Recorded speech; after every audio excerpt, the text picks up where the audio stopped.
Good evening, everyone. How are you tonight? Welcome to the next installment of Lutherans for Life Live, the Zoom educational event that we began now 3 weeks ago on June 30th.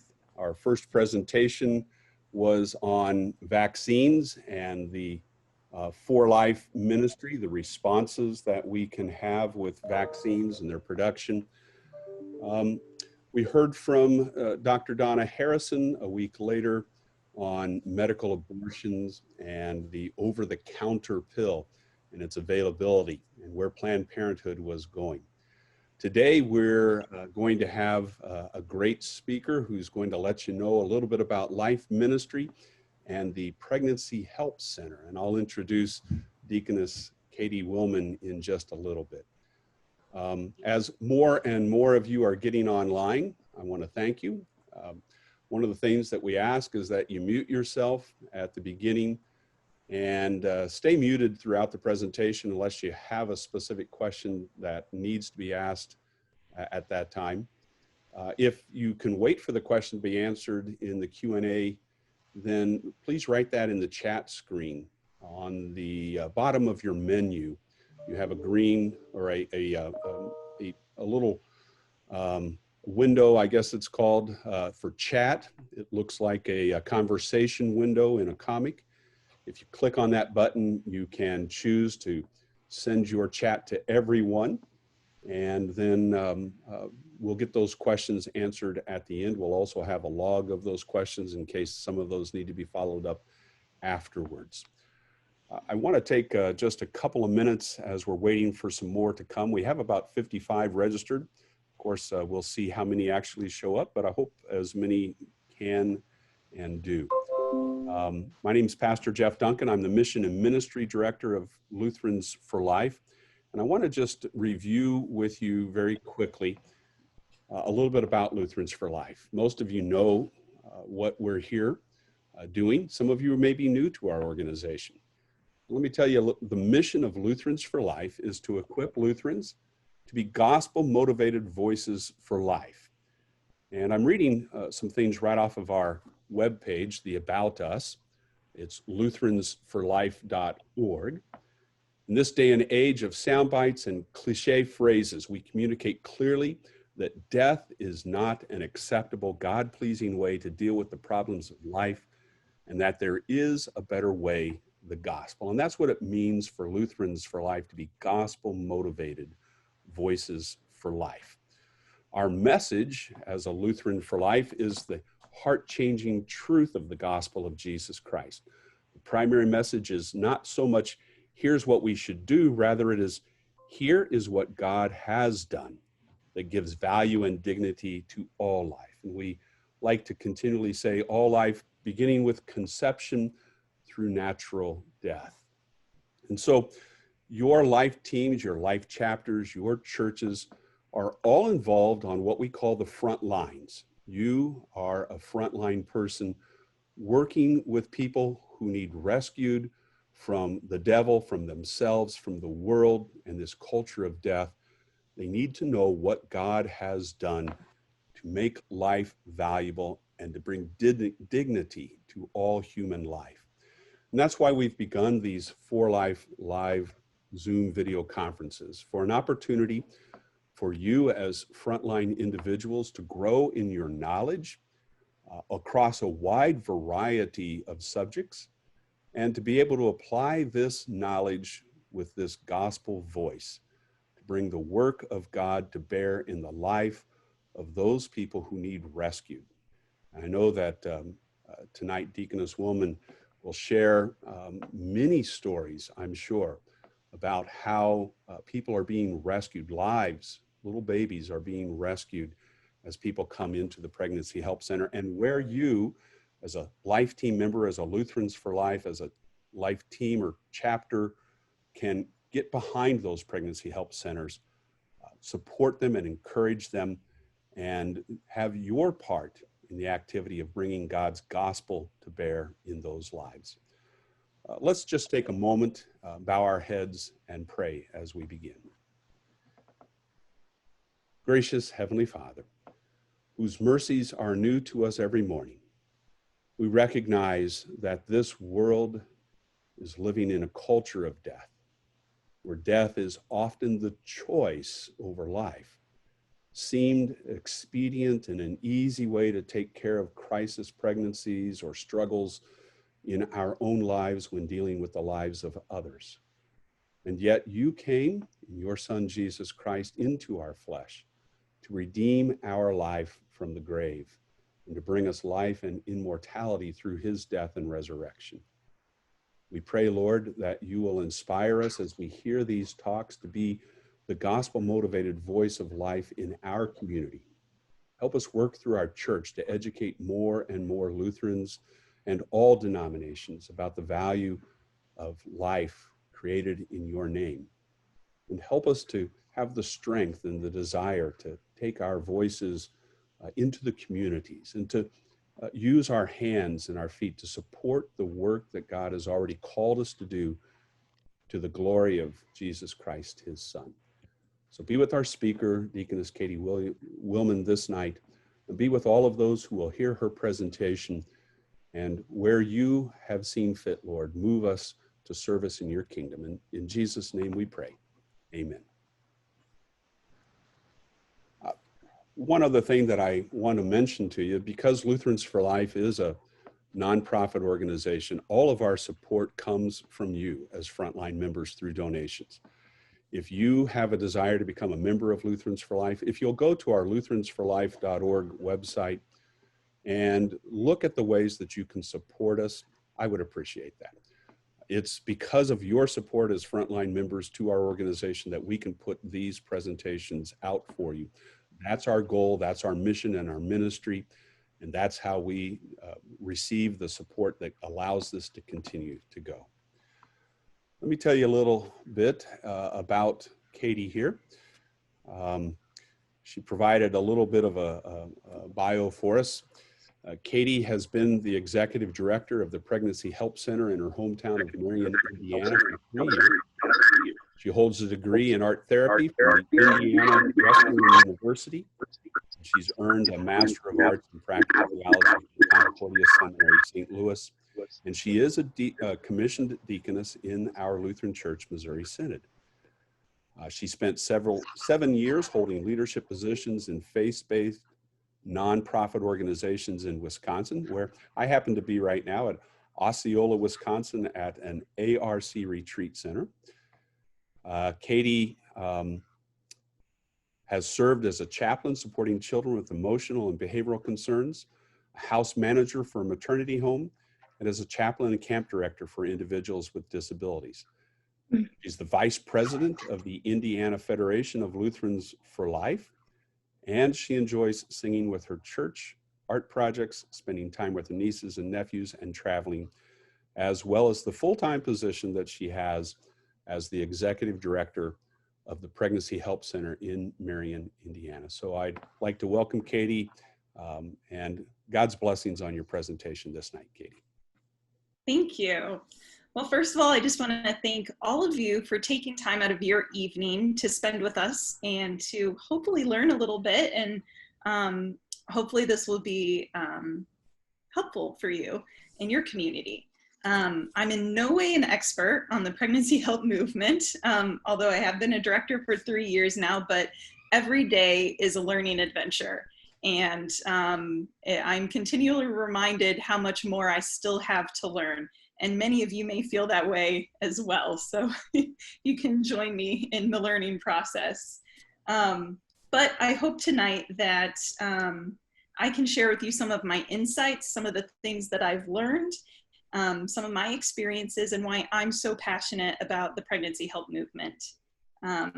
So in the midst of our time, you're probably going to hear me mention a couple of names and share some resources from either CareNet or Heartbeat International. And those are two organizations that are out there that help the pregnancy help centers in your community. My center is affiliated with both of them. They create resources, training, and legal and all kinds of support for those of us who are out in the communities spread across the country and across the globe in the pregnancy help ministry.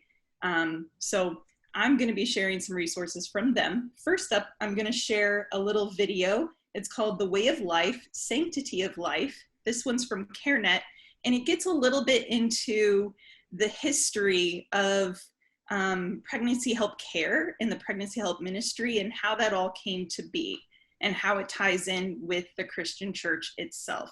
So bear with me, I'm going to switch us over to watch that video now.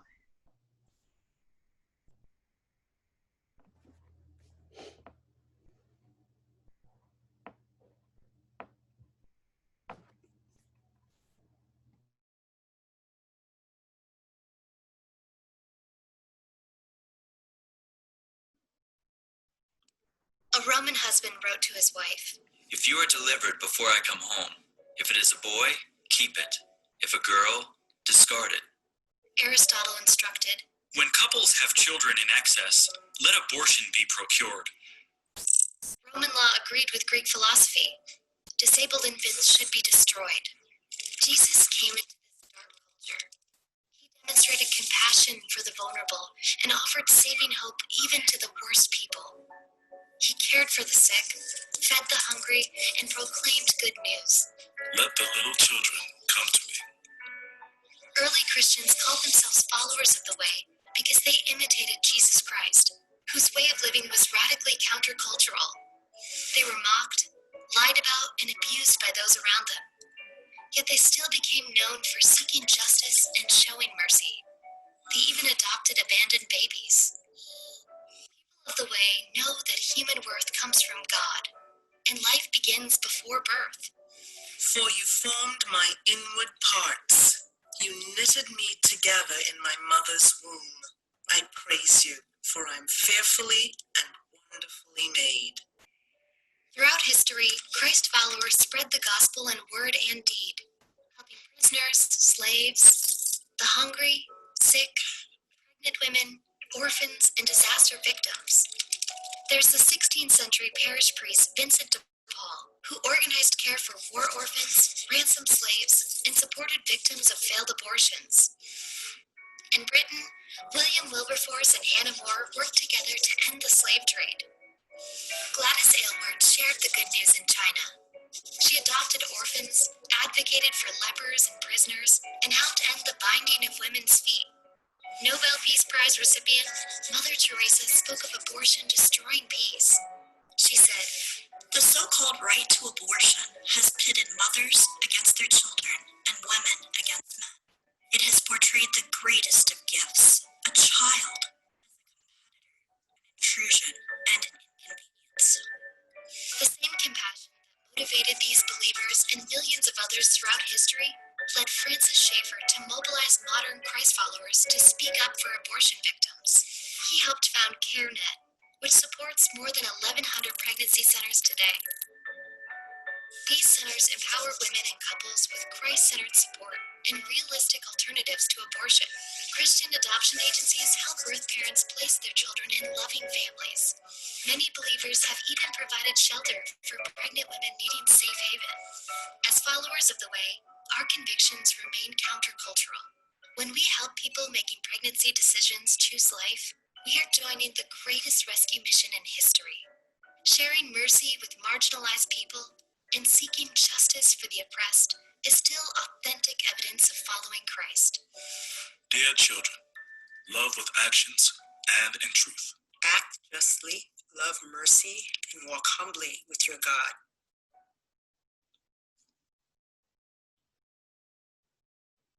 Okay.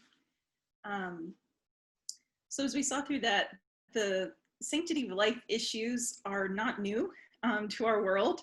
They're certainly not just a 20th or 21st century problem. They've been with us since the beginning of man, since original sin. And God's people of the Christian church, have continually throughout the ages stood and spoken up against what was happening in their culture, and maybe what was even in law or what was happening in practice in their times and acted in mercy. And we continue to do that today in our churches through Lutherans for Life and in the pregnancy help movement. And I will say the For Life pregnancy help movement. We definitely want to make that distinction because it can be confusing looking around us and seeing women's clinics and women's centers and pregnancy help centers, resource centers, women's care centers. That can all get jumbled up, and not all of them are the same, and certainly not all of them are gospel motivated in what they are doing and how they are caring for women. So that kind of leads into, what is it that pregnancy help centers do? What is it that For Life pregnancy help centers do? And they're all unique, but I will say that the For Life pregnancy help centers that are out there, we are distinctly Christian. Not all of us are connected to a particular church body. Some are Catholic, some are non-denominational. The center that I serve is Christian, but it's not connected to a particular church body. But we do have a faith statement that we stick by, and that helps us know who we should be hiring, who's going to be volunteering in our center, and helps guide us in our practice and our policies as well. So pregnancy centers, I'm gonna, some of us are resource centers and support centers. The center that I serve would fall under that category. We do a lot of things, but we are not medical. And then there's a different classification, which would be the medical center, medical pregnancy help center, which has a medical director, has nurses that are on staff. They have a sonographer. They can do limited ultrasounds. They can have that additional level of support and care, and also an additional way to show that this pregnant woman, this couple that may be coming in, that this is a life that we're talking about here. Every positive pregnancy test, we're dealing with a new life, and being able to see that ultrasound image definitely brings it home in a new way to people. Okay, gonna share my screen again.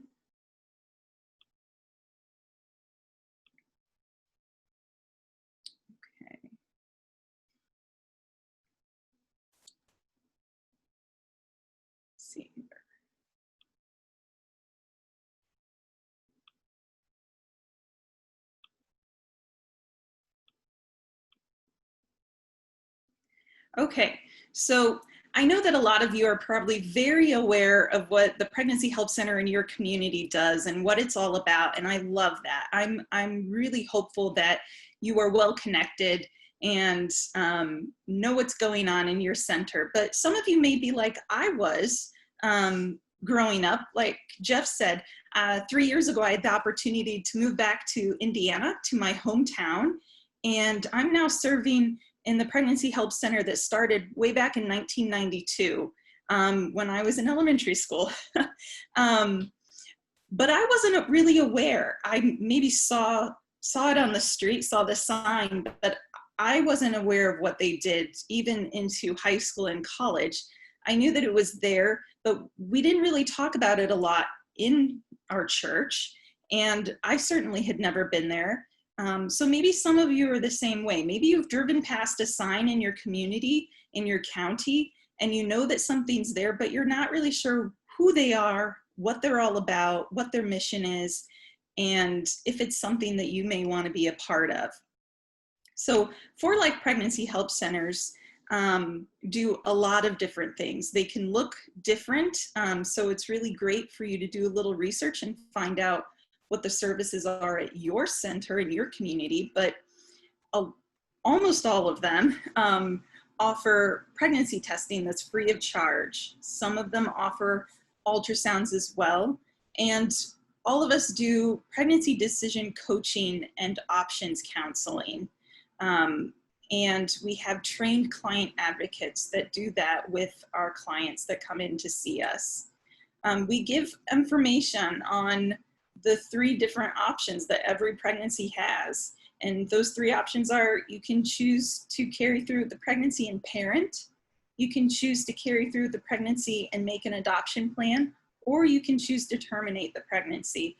Those are the only 3 options for every pregnancy. And so we have up-to-date information on all of those choices. And we try to non-judgmentally and very caring walk through and give information and guide clients through that decision-making process. One of the things that I do at my center is we have a tool. It's called the Ottawa Decision-Making Tool. It can be used for any type of decision that you need to make, but it's a sheet that helps you slow down and hopefully take a little bit of the emotion out of something and write down what your options are. Write down, what are you feeling pressure from any person or any direction towards any one option?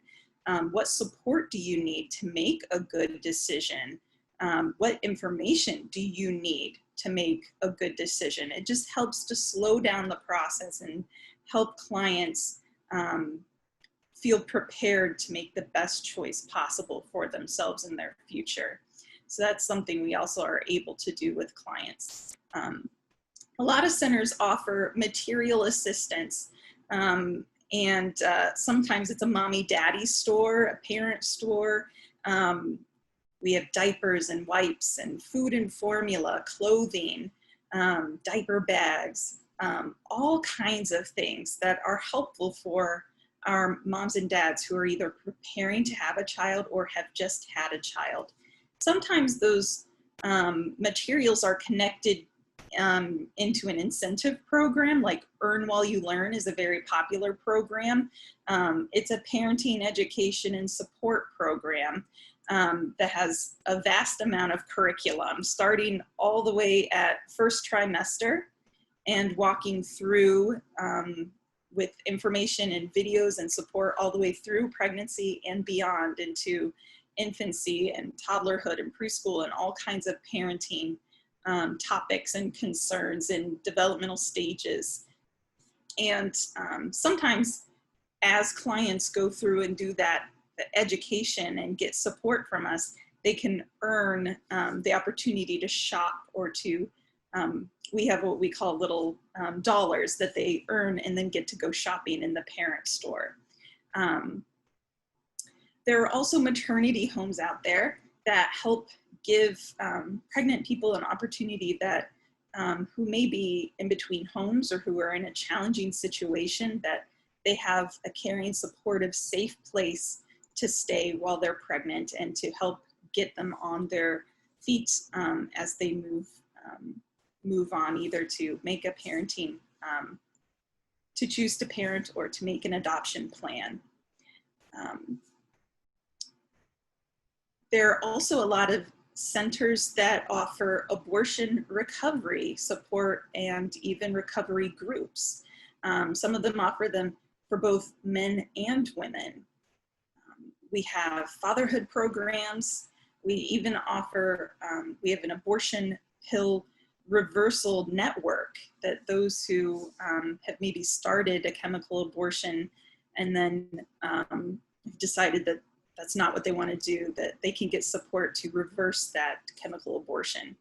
And we also have 24-hour helplines that anyone at any time can reach out and get support and care and even be directed back to a pregnancy help center that is in their area for further care. So at the Pregnancy Help Center, especially where I serve, I really feel privileged that we are the first level of support when individuals come to us with an emergency material need or for pregnancy testing, those who need support for options counseling or parenting education. Every day we have the opportunity to provide support and to meet tangible need in our community, which I think is a great honor. Okay.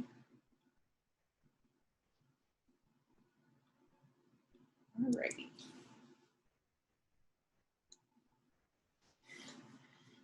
So moving along, don't want to miss anything. So how do you know if a center in your area or a women's clinic, a women's care center, whatever the name is, how do you know that that's a for life organization? I think that's a really great question. Like you said, some of you are probably very aware of the supports in your area and maybe have been on a board of directors or been to their banquet, or even a volunteer or worked in a center, which is awesome. But sometimes you move to a new area and you don't know what's out there, and you may be driving around and you see something, but you don't know anything about them.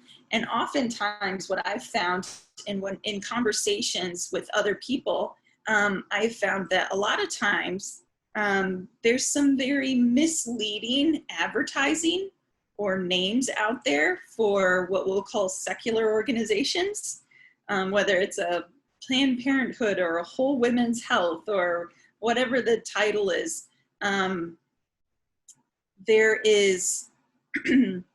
They're oftentimes very purposefully misleading advertising. And I know that I, over the years, have had conversations with individuals who've shared that at different times they've supported financially or supported Planned Parenthoods or other like organizations because they didn't fully understand what they were doing or what their mission was, or that it was mostly focused on abortions.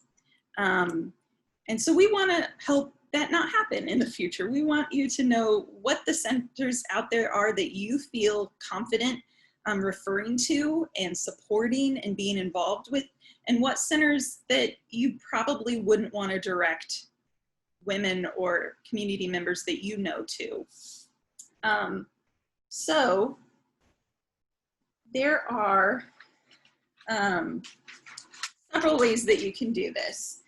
Definitely doing your research is helpful. Most centers out there have websites. Try and take a look. That's always helpful. Let's see here.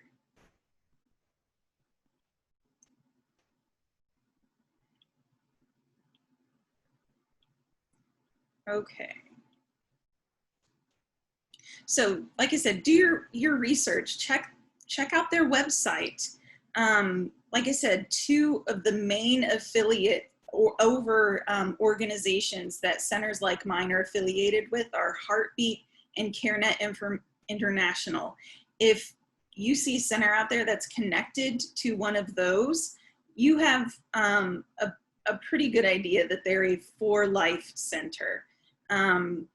But never feel bad about calling your center or dropping in and asking if they've got a mission statement or if they have a faith statement. I have a slide up here that this is the mission statement for the center that I work for.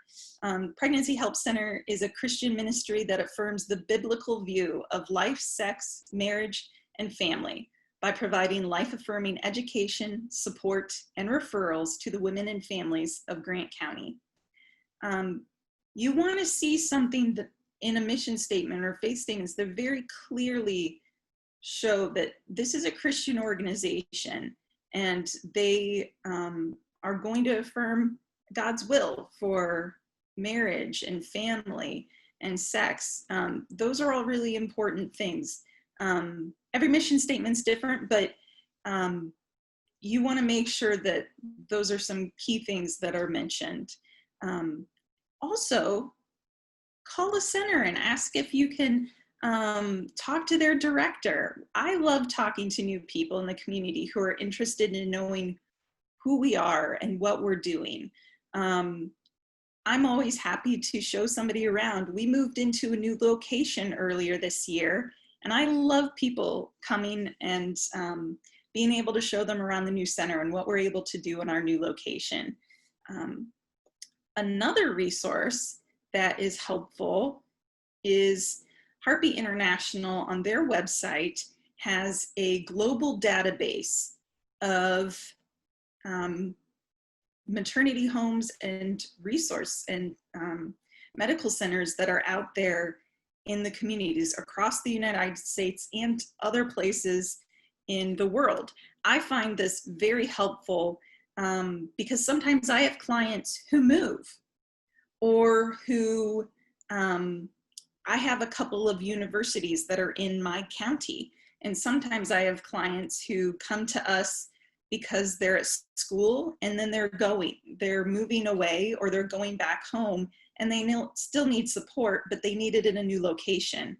So I'm not familiar with all states or all counties and what resources are available to them, but I still want to know that I can trust where I'm sending them and where I'm referring them.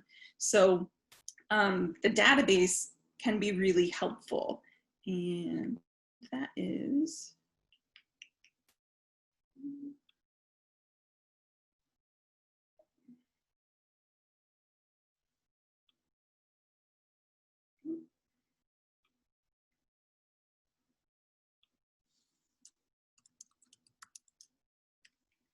okay. So if you go to heartbeatinternational.org, at the very top here, you can see there is a worldwide directory. If you click on that, there are a couple of cool ways that you can search. So you can search by organization name. So if you're moving into a new area, or the same area, and you're just curious about an organization, you can put their name in here and search by organization name. Or if you just know a location, you can search by country, you can search by zip code, you can search by city, and you can give the distance of how far you want to see. And so we'll just do my zip code quickly. Well, it didn't like that. You have to put the country that you're trying to search in. That's helpful.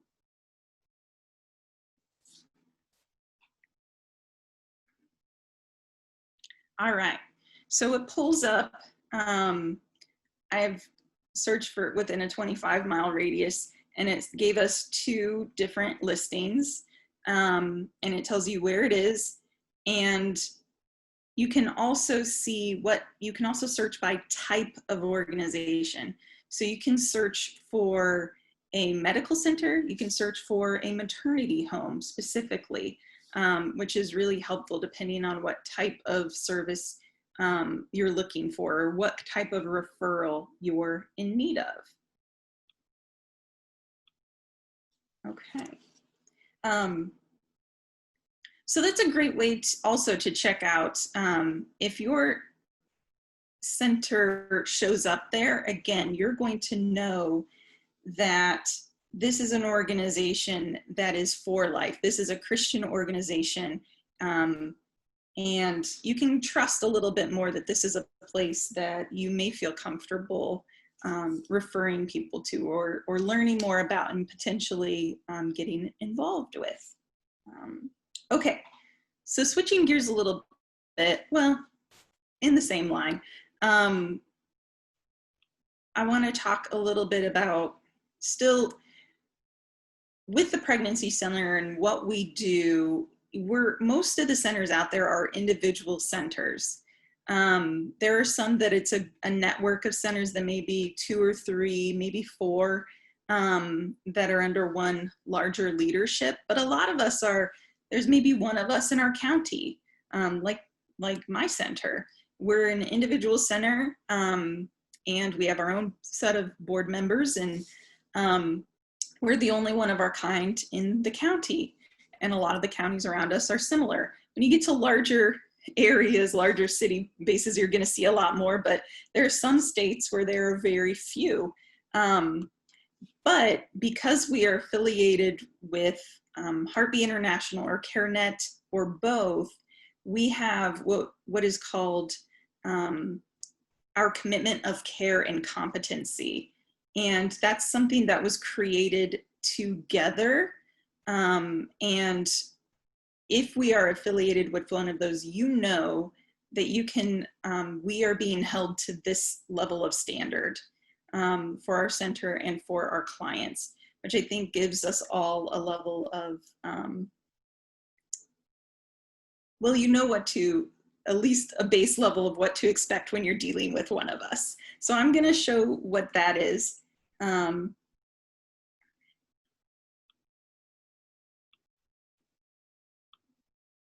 All right. Okay, so our commitment to care and competency, there's a lot in here. This is pretty detailed, but we'll run through it really quickly. So our clients are served without regard to age, race, income, nationality, religious affiliation, disability, or other arbitrary circumstances. Clients are treated with kindness, compassion, and in a caring manner. Clients always receive honest and open answers. Client pregnancy tests are distributed and administered in accordance with all applicable laws. Client information is held in strict and absolute confidence. Releases and permissions are obtained appropriately. Client information is only disclosed as required by law and when necessary to protect the client or others against imminent harm. Clients receive accurate information about pregnancy, fetal development, lifestyle issues, and related concerns. We do not offer, recommend, or refer for abortions, abortifacients, or contraceptives. We are committed to offering accurate information about related risks and procedures. All of our advertising and communication are truthful and honest and accurately describe the services we offer. We provide a safe environment by screening all volunteers and staff interacting with clients. We are governed by a board of directors and operate in accordance with all our articles of incorporation, bylaws, and stated purpose and mission. We comply with applicable legal and regulatory requirements regarding employment, fundraising, financial management, taxation, and public disclosure, including the filing of all applicable government reports in a timely manner. Medical services are provided in accordance with all applicable laws and in accordance with pertinent medical standards under the supervision and direction of a licensed physician. All our staff, board members, and volunteers receive appropriate training to uphold these standards. Okay, so that was a lot, but I love that regardless of which organization your center may be affiliated with or the center in your community, Heartbeat, CareNet, you know that those care competencies are universal within the For Life pregnancy help world. And I think that is fantastic. And it definitely makes my job easier as a director, knowing how to refer others, but also for those of us who are in the church or out in the community, when we see someone who may need help and services, you know how you can refer them as well. Okay, I'm going to show another quick video. This one is also from CareNet, and this gets into a little bit more about what we do and why we do it and how we do it in the Pregnancy Help Center, and why you may want to be involved as a volunteer.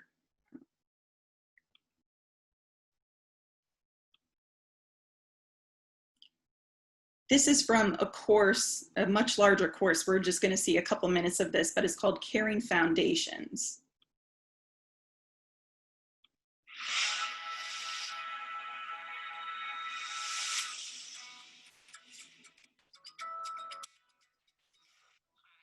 We're so glad we can take this journey together.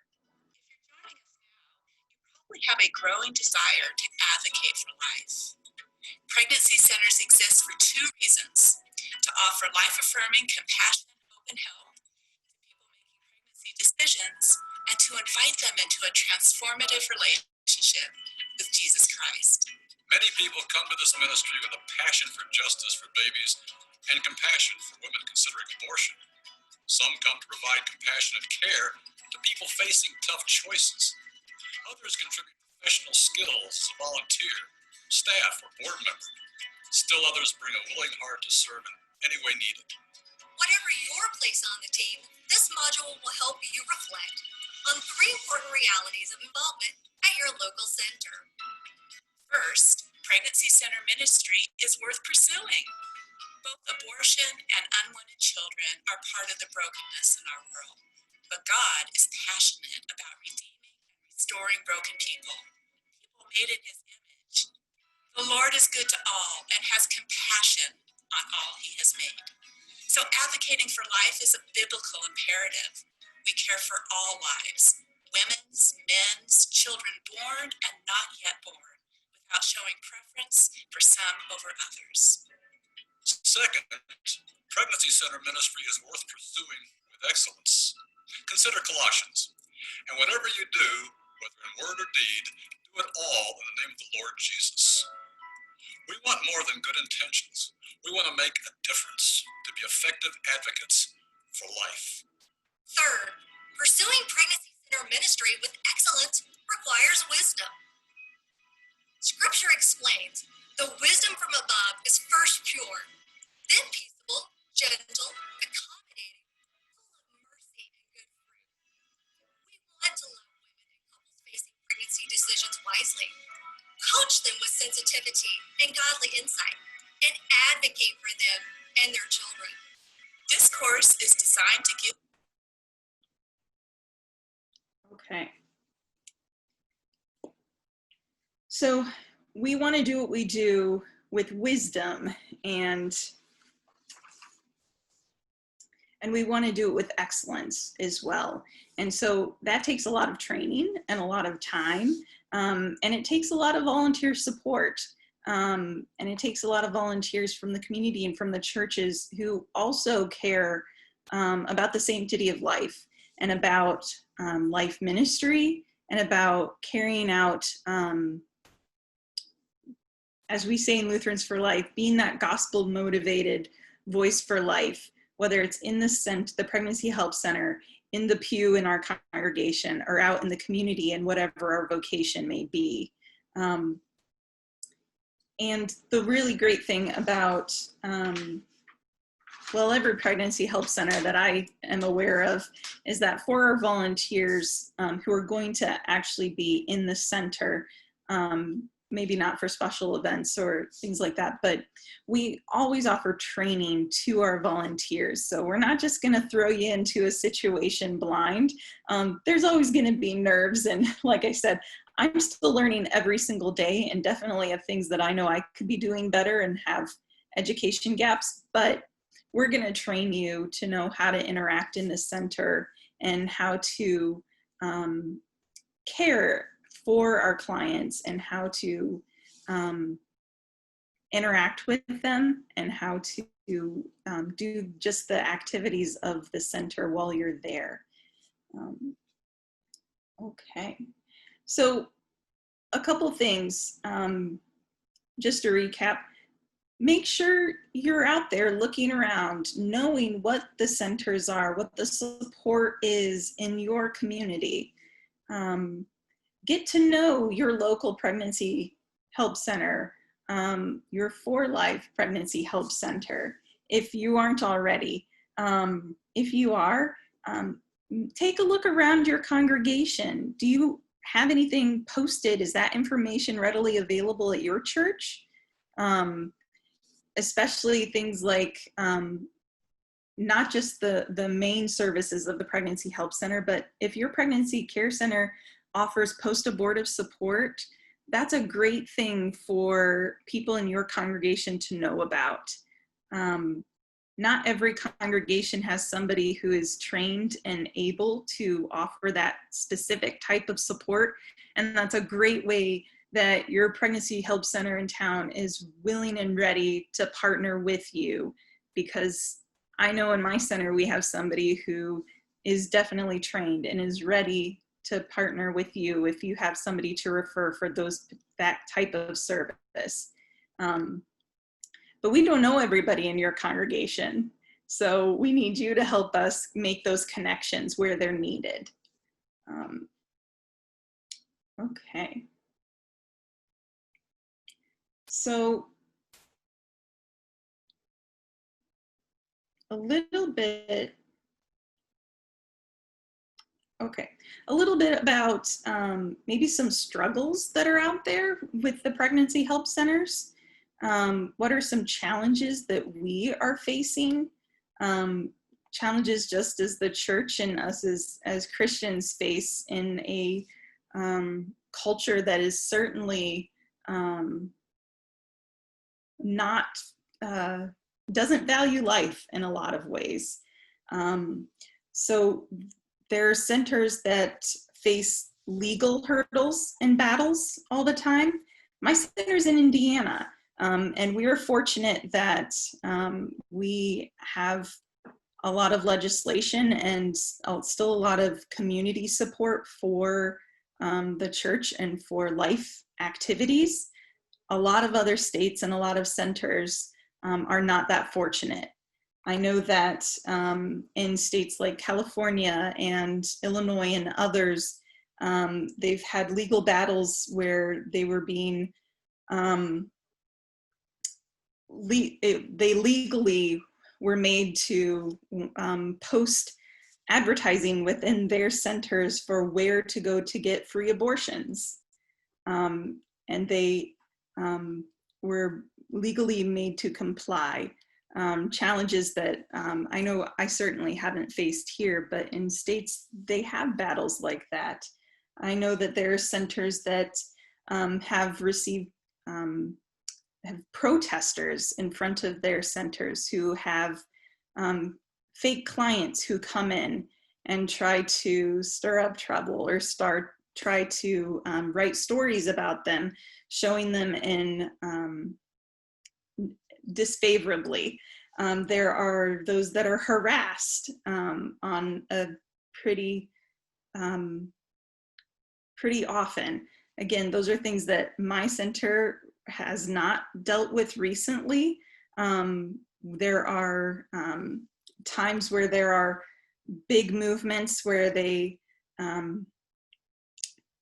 pro-abortion supporters try to just go through and post as many bad reviews for pro-life centers as possible. That is something that our center has dealt with on Google and other other forums. People who clearly have never been to your center or walked in leaving terrible reviews that have little to do with what actually happens in your center. So those are things that are happening all the time at the center. But then we know that there are always legal things that are taking place also. One of the reasons that I feel fortunate that our center is affiliated with Heartbeat International is they have a whole legal wing of their team, and they are working to support us in the center and the legal struggles that we may face, but also working on a national level on the legal side of what we're doing and how, and allowing us to continue to offer the support that we do in our communities. A couple just daily struggles that, you know, all ministries face, and we certainly do, is financial struggles. This has been a challenging year for all of us. Many centers have had to cancel or try to reschedule or redo different types of fundraisers, banquets, and other major fundraisers that help them continue to serve throughout the year. And that's been a big challenge for all of us.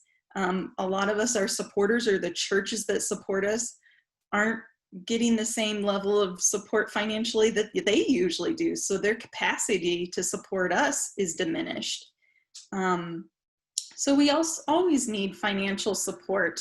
My center is a faith-based nonprofit. We take no government funding, and we want to keep it that way because our hands are not tied. We can pray for and with our clients. We can share the gospel with our clients, and we don't want that to change. But that means we are fundraising continually. And we're a small team. I'm a staff of one.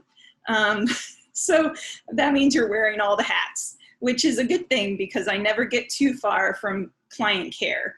I'm never too far removed from sitting one-on-one next to the client who's coming in my door. And I love that.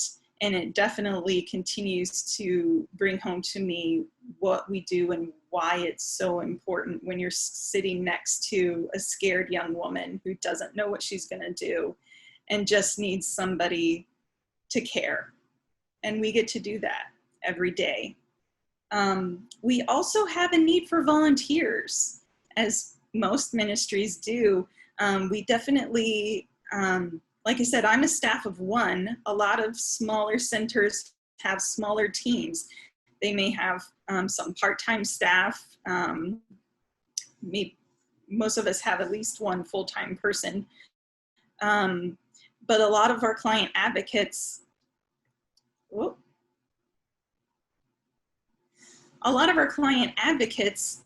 are volunteers, and we have an aging volunteer group. So there we go. Our crew of volunteers are aging. We see that in our congregations and in a lot of ministries, but what that means is, as I have volunteers who are ready to retire or who maybe are going through some health challenges, I don't always have somebody to fill their place. And that means I don't always have, I can't offer always the same amount of days or hours to serve clients if I don't have enough volunteers. So that can definitely limit a center's ability to keep seeing the amount of women and families that they normally serve if they don't have a full volunteer support. Okay, so I'm gonna switch and do one more slide and start talking about the Pregnancy Help Center and the Pregnancy Help Movement and the church and how we can support each other.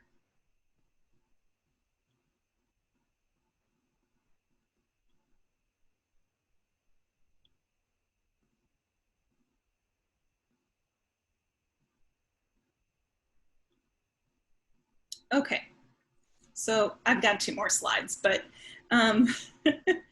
so I've got a quote here, and like I said before, I feel very blessed that so many women and families in my community trust the Pregnancy Help Center, but at the same time, I know that for a family to be healthy, they need a whole lot more than just their immediate needs met. I like to say that the Pregnancy Help Center is the emergency room. We do triage, and the church, the congregation, is the intensive care.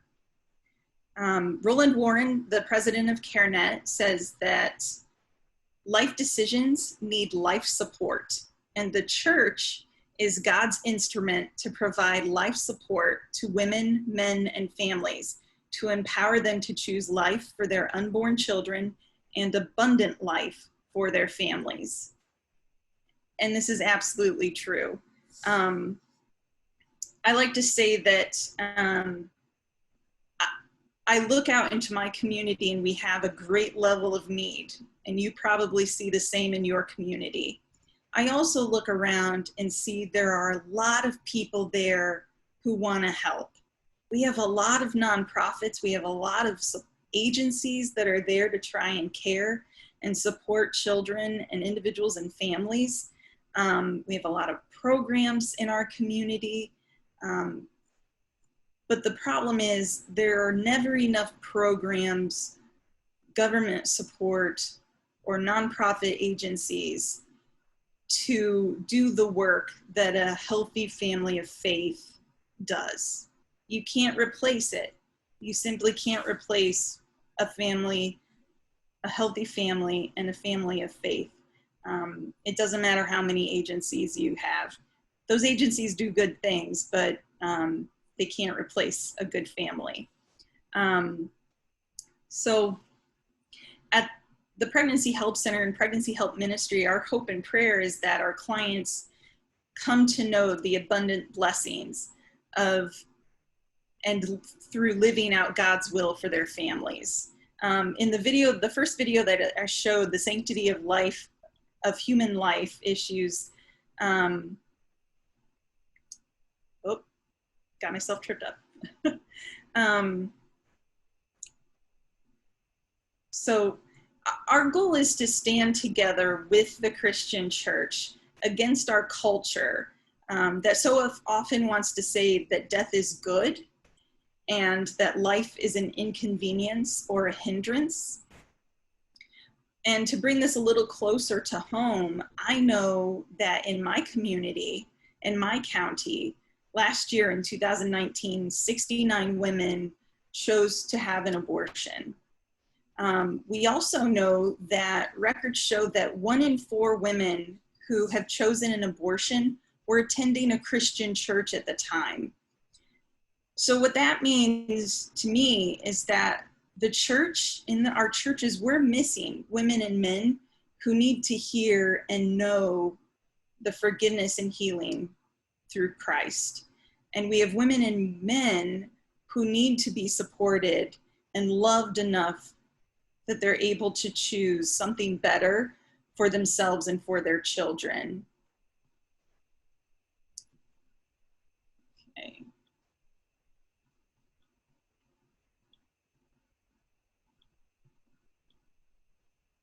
All right.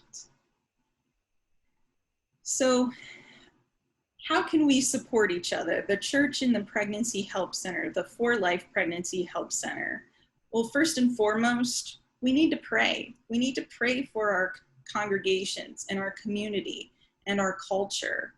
I know that I have a group of people surrounding me, my board of directors, the churches that support us, who are praying for me as the staff member and praying for my volunteers and praying for the women and the men who are coming into our center or who maybe haven't found our center yet, but who need us. I just encourage you, pray for your center. Know who's on staff. Maybe reach out and ask what their needs are and be able to pray for them specifically. I know in my center we have a text line that people, supporters can sign up for. And when I have an abortion-minded client who comes in, I send out no details, just a simple text that lets them know to be praying now, that we have somebody who needs prayers and we have staff who needs prayers to know how to support that woman at this time. So let's be praying together. Also, I know my center always needs volunteers, and I'm sure your center does too. There are lots of different ways to volunteer. We always need those client advocates. Your center may have a different term, but these are the individuals who are trained at the highest level to actually interact one-on-one with clients, whether that's doing parenting education, options counseling, post-abortive support. We need those individuals who are uniquely gifted to interact one-on-one with our clients as they come in. And you may be saying, that's not me, I could never do that. And that's understandable, but just know that you will receive training and support. And you may not start out at that level, but you may over time feel more comfortable stepping into that role eventually. We need office support. We're sending out flyers and we're sending out mailings, and we have a lot of filing to do and all kinds of things. So if you are an organized, gifted person in that area, I'm sure your center could use that support. Also, a lot of centers have a parent store, a mommy daddy mart, or something of that kind. And I know that we always need people to be sorting donations and folding clothes and switching out clothes seasonally, and just keeping the store looking nice and stocked and ready to go whenever we have a need for with our clients. Also building maintenance. There are always fix-it or handy projects around that I'm sure you may have the skills for more so than I might, that we could really use your support in just keeping our facility working and looking nice and ready to go. Also committee members and board members. You may already be on a board of a pregnancy center in your area, and that's awesome. I know that board members have limited terms, so we're always looking for a new person to come onto a board and share your giftings with our organization. So reach out, check and see who's on the board of your pregnancy center and if they have a need or an opening and how you might be able to help. And you may never be the person who wants to serve in the center while it's open or serving one-on-one with clients, but you may have a gifting that could really, really benefit the center, whether that's financial or legal or medical, or any other number of ways that you can support. I know I have a couple of board members who are great at planning events. I couldn't do our banquets and other fundraising events that we hold without them. So maybe that's your gifting. And again, we always need financial support. So I would be curious to know if your church that you're a member of, is your church supporting the Pregnancy Help Center in your community? Have you supported your Pregnancy Help Center personally in that way? Maybe this year you can reach out and see if they're having a fundraising benefit or a fundraising activity that you could take part in. Right now this summer, my center is doing a baby bottle campaign. So we send out baby bottles through congregations and individuals, and people fill them up with checks or change or give online, whatever works for them. And my bank is always happy to get more change since we seem to have a coin shortage right now in the country. So, but if this is an area that you feel passionately about and you have an organization that you feel good about supporting and you want to know how you can support, reach out and see what projects, what they have going on and what their financial needs may be. Or maybe they have material needs that you could gift them with some new onesies or a pack and play or whatever their needs may be.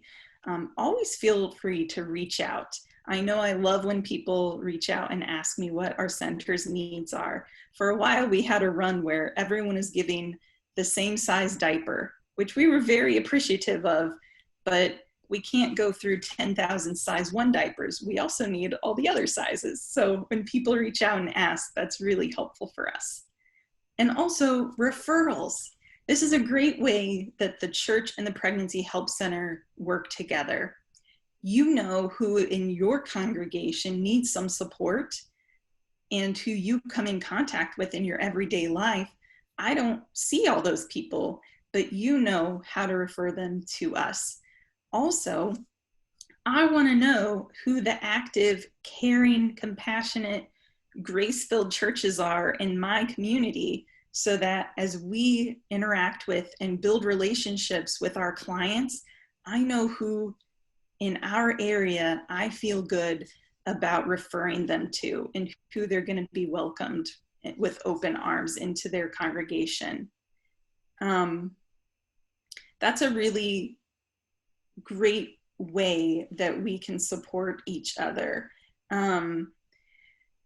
We know that we can't meet all the needs of any one client, and our clients always thrive much more when they are connected to a church, a body of faith, a group of caring individuals to come alongside them.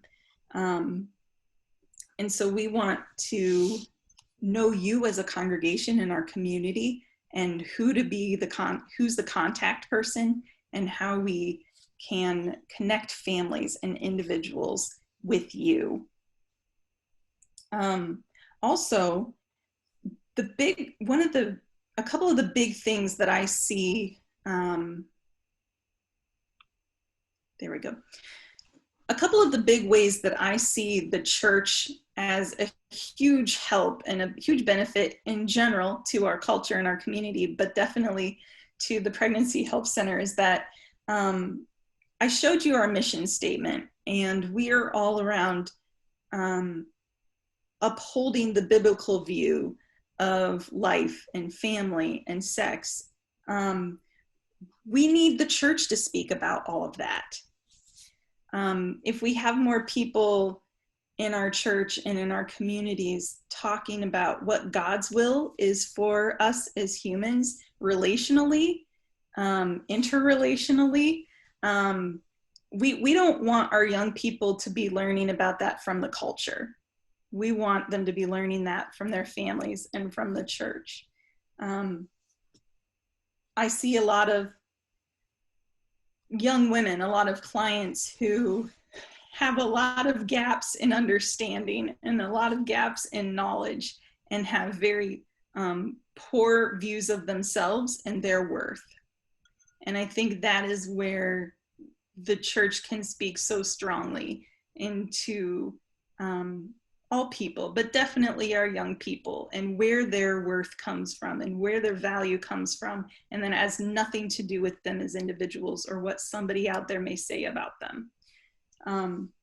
So let's continue to support our families. Let's continue to uphold marriage as important and needed and valuable. Like the quote that I said, we don't just want people to choose life, we want them to choose abundant life for their families. We want to be building healthy, strong families. Also, another thing in the church, we do, I think, a pretty good job in the Christian church, in the Lutheran Church, of talking about and supporting those who are choosing to adopt, which is fantastic. We want excellent families to be adopting children. We want excellent families to be becoming foster parents. There's a huge need for that. We don't always talk as much about those who are choosing to make an adoption plan. And that's an area that I think we could do more, have more conversations and more support for young individuals or families that may be choosing to carry out a pregnancy, which is awesome, but who may be choosing to make an adoption plan. If we want to see people make choices for life, we need to support both of those options, whether it's parenting or making an adoption plan. All right, well, it's already past 9. I talked a lot, and I'm sure I could keep talking, but I won't. We'll stop here and maybe we can answer some questions. Thank you for bearing with me and sticking in there with me. Thank you very much, Deaconess Willman. You had a lot of good information, and I know that many of these folks who have stayed online with us are wonderfully blessed by all the information that you put forth. You've given us a lot to think about. I know that Roni had a question. Roni, are you on? Yes. Question for you is for the Earn While You Learn. Do you use a published curriculum or do you write it in-house? And if it's published, where is it from? Yeah, great question. So the Earn While You Learn program, that is actually, it's a name brand, and it is, and they actually really excitingly, in this past year, went to a streaming format. So in the past we had DVDs that we would, and paper that we would use, which is still helpful. It's through Bright Course, and that is their streaming format. And Heritage House 77 is the creator of the Earn While You Learn materials. And Bright Course is the offshoot of that does the streaming. The really awesome thing about that is, and a lot of centers use Earn While You Learn. It's a very widely used thing. Some of us use different things for our I'm blinking on the term that I want, like our sexual integrity courses, and other things like that. There are some other curriculums out there. Earn While You Learn is the most widely used. And with their new streaming format, none of us could have planned or anticipated COVID-19 happening. But since a lot of us have not been having clients in-house, we're still doing work. We are meeting with clients virtually now. I can text and email them lessons and follow up with them with a phone call or a Zoom session. And that learning and support continues, even though we're staying socially distanced. The help center, of which I sit on a board of a help center here, and I think that we use a very similar curriculum. In fact, we may use the very same one. One of the challenges is it's sitting in a county that's the poorest county in the whole state. And many of the clients don't have the capacity at home to do internet connections and receive this type of streaming lesson while they're isolated. Yeah, we're in a similar situation in our county. We have found that a lot of them have, through their phone, the ability to receive the text that way. And a lot of them just go to the public library or to the school parking lot and utilize their free Wi-Fi. That's kind of some of the workarounds we've found. But still, Lord willing, soon we'll be able to get a lot more of our clients in the center in person to do those again. Thank you, Roni. Lynn, are you still on? A question about volunteers? Yes, I was just wondering how many volunteers Katie has. Like, do you have a certain number each day or weekly? I serve on a staff at a pregnancy center, and we just wondering how you have yours set up that way. So my center is very small. We're working on we're going through a period of trying to revitalize our volunteer staff just because some of them have aged out and needed to go on and do their own thing. So how we have it set up is that we kind of have office hours, and we have our client advocates, who are those that interact and take appointments with clients, have their set hours every week. So one of my volunteers, Millie, comes from 10 to 2 every Monday. That's her slot. And then I have others that come other times in the week. And then and those are the ones that we schedule consistently. And then I have other volunteers who come in and do other things, like work in the store or do office work or other things like that, that their schedules aren't always as set. They're a little more flexible. Does that answer your question? Yeah, it does. I was just wondering, do you know, like, about total how many volunteers serve at your center? So right now we're around, total volunteers were around 14, 15. And right now, client advocate wise, we've had some that have had to step back recently. So we're down to, I think, 4, 5. I think we're at 5. So we definitely need to we're working to get some new people trained, but it's a process. Thank you. Thank you, Lynn. Lori Trenchy, you had a question about virtual fundraising and also getting youth involved in volunteer activities. Would you like to ask those questions?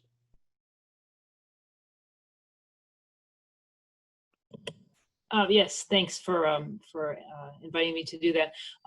Virtual fundraising right now seems to be a hot topic because so many things are getting canceled due to just the COVID. Have you done any virtual fundraising things yet, Katie? And what are you finding that's working, if you have? Yeah. The great question. It's definitely on all of our minds. We actually, I had a board meeting yesterday, and we just decided that we're starting to plan our banquet, and we just made the hard decision to actually plan that as a virtual event instead of coming together like we normally would. And that was a really tough decision for the board and I. And we've definitely never done anything like that before, so it's going to be a learning process. This summer, we usually run a baby bottle campaign with physical bottles that we get in the hands of churches and congregation members to fill up and return between Mother's Day and Father's Day. And that was not, that wasn't happening this year. So we're still offering it. It kind of moved into the summer. And some churches, we gave them an option. Some of them have still requested the physical bottles, and as their churches have started to open up and meet in person, people have been able to take those. And some churches have chosen to use, we set up a virtual platform for that campaign using Together We Raise. And people can go. We put the goals for the overall campaign and the goal, a sample monetary goal for each bottle, and people can give in that way. So that's been my center's first foray into a virtual campaign. It's worked pretty well. We're still figuring out all the kinks, and a lot of our congregations are still very much wanting the physical baby bottles as they've been able to open up again. I know that we've had other centers in our area, and our local Right to Life had to switch their spring banquet very quickly to a virtual banquet. So we're all trying to share information and learn from those who have already carried off events like that and figure out how to make it work for our organizations and our communities. So I don't have any great wisdom on that yet, just because we're stepping into it for the first time ourselves. But I think there are a lot of great opportunities with it. And I think all of us are learning more and more how to do this. You know, we're Zooming right now. We're all getting a little more literate on how to do these types of gatherings and fundraising and different events. So hopefully we'll all continue to learn more and more. I think that's a great idea to utilize our shared experiences here and piggyback off of each other's shared experience in fundraising. One of the things we had a retreat, a staff retreat, and we're going to be working with Microsoft Teams to set things up. So I think there might be a possibility that as the mission ministry director, I can put together a team of interested individuals, and we can do some information sharing back and forth on what's working. So we'll look at that, Katie, as a way to you share what you have and some others can share what they're doing virtually. Lori, I think Lori wanted to ask the question about getting volunteers involved in youth activities in your centers as well. Could you touch base with that a little bit? Yeah. So great question. Some different ways that we've done things like that in the past. We have a couple of churches that just on an annual basis, we have like 5th and 6th graders that come and visit us for a couple of hours, and we do kind of a tour and an informational time, and then maybe a little project. One of the churches that's done that for a long time, they have an evening VBS. So this year we haven't been able to do that yet, but and one of their older group of the VBS attendees, those 5th and 6th graders, every night they go visit a different service organization in the community. And we're one of them that they come visit in that week. That's worked out really well. The conversations that we have are always very interesting, and I think they learn, and then they know who we are and where we are and what we do. We have youth groups that come and do service projects with us. I try to go out and speak as much as I can.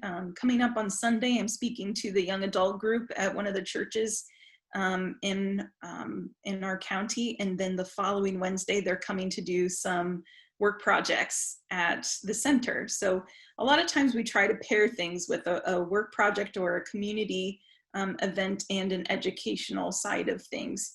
And other times I get to go and speak to youth groups in more of an informative way, or do more sexual integrity conversations. In terms of getting them involved, a lot of it at that age with the center is around work projects or gathering supplies. Just because at that age, they're not going to be there while we're serving clients, but we want them to know what we do and why we do it, and have them feel as though they can engage in some meaningful way. Great, thank you, Katie. One of our commenters on your fundraising efforts put a note in that their local center is doing in-home local home parties in lieu of the annual gala. So you might want to put that in very nice. queue as well. Also, the idea of having your members give a portion of their stimulus checks if they were unnecessarily received or not needed for their financial support during this period. That's been something that's been pushed in several. Diane Schrader would like to ask you a little bit or make a comment on Google advertising and get some information from you as well. Diane, are you there?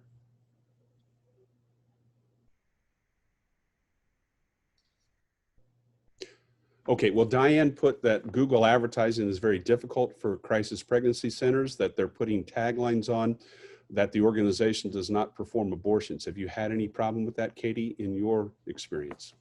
So this is something that was a change that happened with Google in the last year and a half. And so we have not chosen to use Google advertising because of that, just because of how they are going to kind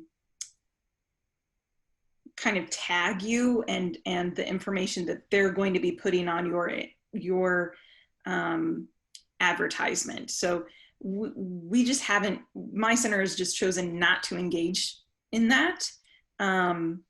So I don't have a lot of details about it, but I do know that has happened, and you just have to, I mean, it's true. We're not going to perform or refer for abortions. So if, I don't have an issue having that attached to us, but we do know that sometimes that clients who could benefit from our care would immediately click off our site if that's the first thing they saw. Thank you. I appreciate hearing that.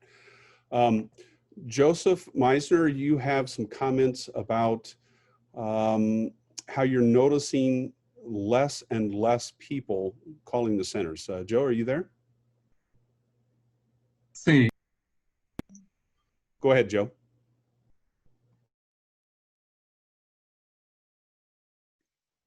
Joe, you are muted. There. Am I good now? You're good. Okay, sorry. Lawyers hate to be silenced. I have two questions. Really, they're interrelated. One, I've been working with some of our pregnancy health centers. One I've been working with since 1975 when they first opened up. And they're very good people, and they do get clients coming in. But they've reported that over the years, they've seen less women turning to them for assistance. And I was wondering if that's a trend elsewhere. Secondly, this is related to the COVID problem. In our area, the abortion clinics were allowed to stay open because they provided an essential service, which means that they operated full-time, around the clock, killing the unborn children and hurting pregnant mothers.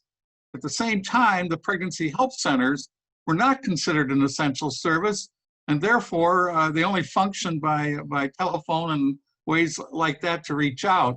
You seem to state that that was true with your clinic too, that you were not really open for people to come in, but only could use other means to try to get people to call you.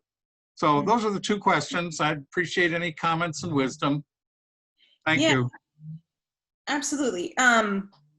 So first of all, what I have found, our center has been, it sounds like the center you've been involved in has been around for decades, which is awesome. The center I serve has been around since 1992. What I have seen is that people have short memories. and leadership changes and people come and go, and we have to continue to remind the community that we exist. And we have seen ebbs and flows in the amount of people calling or walking through our door. And so we have just found that when church leadership changes, sometimes the communication, we fall through the cracks, and people don't always remember to remind the new leadership that, hey, this organization is in our community. Or when people graduate or grow up and move away, we have to continue to remind the community members that we're here and what we do and why we're here and how we can support them. So I don't know your community and what changes it's gone through, but that's definitely what I've seen in our community. We can never give up on getting the word out there, because people don't always remember, or they start to confuse us with Planned Parenthood. And so we have to continue to tell them who we are and what we do and why we do it and how we care. In terms of COVID, same thing in Indiana. We had some abortion facilities that continued to work and continued to perform abortions, mostly fewer surgical abortions, more chemical and abortion pills, but still happening.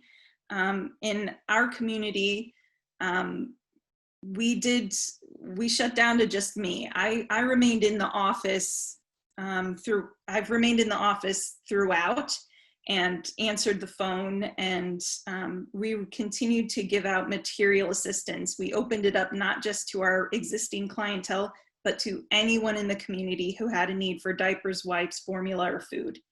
And I would just put together a package for them and leave it outside the door, and they picked it up. So we at least continued to try and meet immediate needs, but it is frustrating that abortions are taking place and we can't continue to meet our clients in the way that we would want.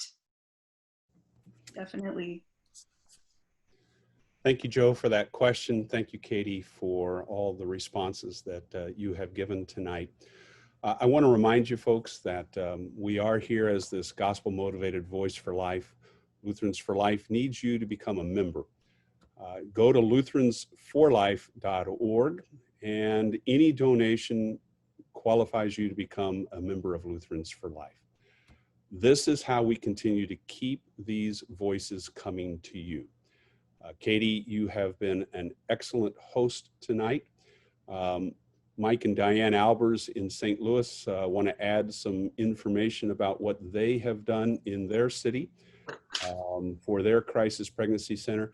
Before they do, I'm going to just share that in August, we have 2 presentations coming up from our Executive Director of Lutherans for Life, Reverend Michael Solomink, and he is going to be talking about gender and sexuality. He's going to be talking about what Christians believe and then what gospel-motivated responses we can have as Christians when it comes to gender and sexuality. Those should be August 4th and 18th. If you have not already taken the doodle poll, go on to the top of the comments, the chat section. There is a doodle poll available so that you can get there. In September, we have a sidewalk advocacy coming up on September 1st, and that's going to be a great presentation by one of our Lutheran laymen out in Utah. And then on the 15th of September, Deaconess Tiffany Maynor, who is recently installed as the Lutheran Church Missouri Synod Life Ministry Director, will be telling us about her new position and some of the things that are going to be happening with the LCMS and Lutherans for Life, and how her department in the Lutheran Church Missouri Synod is going to continue to share for life messages and where we can support and encourage them all across the nation. So thank you all again for coming. Mike and Diane, do you have any last comments that you would like to share with us about what your center is doing?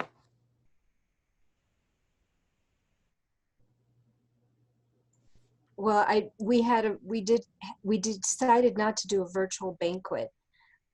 We wanted to keep, because we actually had Ryan Bomberger scheduled, and so we decided to keep him for a real banquet, and hopefully we'll get to do that someday. And we just invited people through Facebook mostly and emails to watch our presentation. And we gave a tour of the center. We had several staff spoke, and we had a couple speak about how the center had helped them choose life for their baby. And they were very effective. And it was actually, we raised almost as much money as the banquet, because we didn't have to pay for the banquet or the hall or the, all those kinds of things. That it was a pretty quick turnaround, because our banquet was supposed to be in April, at the end of April, and we ended up having it in July. So it worked well. There's another group in St. Louis, Coalition for Life, who's having a drive-in banquet. So that's a cool idea. They're having it at a church, and they're putting up a platform and a big screen, and people there are having parking attendants, and they'll tell you where to park, and you can hear it on your AM radio, a certain station, and they're serving a box lunch, a box dinner. So they haven't done that yet. So that could be interesting. Thank you, Diane, for sharing that. Katie, would you mind putting in the chat section an email address that folks can contact you if they have further questions, or if they have anything that they would like to share with you in support or fundraising ideas as well? Absolutely. Okay. Folks, it's 8:30, and so our hour and a half has gone by very quickly. If you have additional ideas that you would like to see us cover for future For Life Live meetings, or if you have any comments or suggestions on how we can continue to make this something that brings the gospel to the life issues and what you would like to see shared with others, please feel free to email me, jduncan@lutheransforlife.org, and or put any comments here before we end today's session. I wish you God's richest blessings, and look forward to seeing you again in a couple of weeks on August 4th, 7 p.m. for Reverend Michael Salaming, as he talks about gender and sexuality, what Christians believe. Thank you very much. God's blessings, everybody. Have a good night.